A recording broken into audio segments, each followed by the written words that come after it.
হুগলির শ্রীরামপুরের মাহেশের রথযাত্রা শুধু পশ্চিমবঙ্গই নয়, সমস্ত ভারতেই এক ঐতিহাসিক এবং অত্যন্ত জনপ্রিয় উৎসব। পুরীর রথযাত্রার পর এটি ভারতের দ্বিতীয় প্রাচীনতম এবং বাংলার সবচেয়ে পুরনো রথযাত্রা। হ্যাঁ, ব্রেক কার্ড এটাকে বলা হয়। মানে রথ যখন রানিং হয়ে যাবে তখন এটা ফেলে দেয়, এরকম গাড়িতে ব্রেক চাপলে গাড়ি দাঁড়িয়ে যায় তো, আচ্ছা রথটা রানিং হয়ে গেলে এটা ফেলে দেওয়া হয়, টাকায় গিয়ে লস। আচ্ছা এটা সবসময় ভালো হয় না, যদি দেখা যাক বিদ্যুৎ আসছে তখন ভালো হয়, নাহলে রথে চাকায় ফেলে আটকে দেওয়া। মাহেশের রথযাত্রা শুরু হয়েছিল আজ থেকে প্রায় 600 বছরের বেশি আগে। সাধক ধ্রুবানন্দ ব্রহ্মচারী এই রথযাত্রার সূচনা করেন।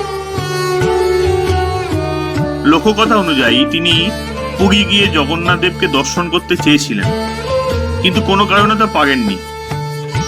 পরে জগন্নাথ দেব তাকে স্বপ্নে দেখা দিয়ে মাহেশের বিগ্রহ তৈরি করে পুজো করার নির্দেশ দেন।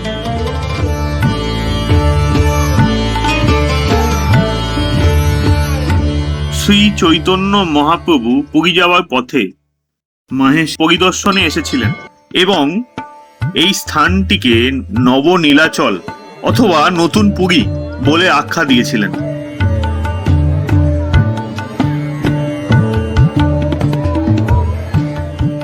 মাহেশের বিগ্রহগুলির একটি বিশেষত্ব রয়েছে।